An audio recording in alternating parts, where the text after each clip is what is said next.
સાબરકાંઠા જિલ્લાના પ્રાંતિજ ખાતે શ્રી અન્નપૂર્ણા માતાજીનો પ્રથમ પાટોત્સવ ઉત્સાહપૂર્વક ઉજવાયો। હવન, આરતી જેવા વિવિધ ધાર્મિક કાર્યક્રમોમાં ભક્તો ઉત્સાહપૂર્વક જોડાઈ માતાજીના દર્શનનો લાભ લીધો। પ્રાંતિજ ખાતે નેશનલ હાઈવે નંબર 48 ઉપર આવેલા શ્રી માલકડેશ્વર મહાદેવ મંદિર પરિસરમાં શ્રી અન્નપૂર્ણા માતાજીનો પ્રથમ પાટોત્સવ ભવ્ય રીતે ઉજવાયો હતો।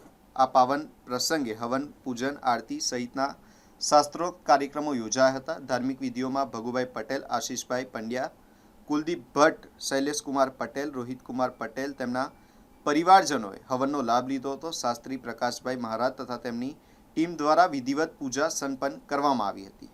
પ્રાંતિજ તેમજ આસપાસના તાલુકાઓમાંથી મોટી સંખ્યામાં ધર્મપ્રેમી ભક્તો જોડાયા હતા। ભક્તોએ માતાજીના દર્શન કરી પ્રસાદ ગ્રહણ કર્યો અને આધ્યાત્મિકતાનો અનુભવ કર્યો હતો। આ સમગ્ર કાર્યક્રમનું આયોજન મંદિરના પ્રમુખ યોગેશભાઈ રાવલ તથા તેમની ટીમ દ્વારા સુંદર રીતે કરવામાં આવ્યું હતું। પ્રસંગે અનેક આગેવાનો અને સમાજના અગ્રણીઓ ઉપસ્થિત રહ્યા હતા।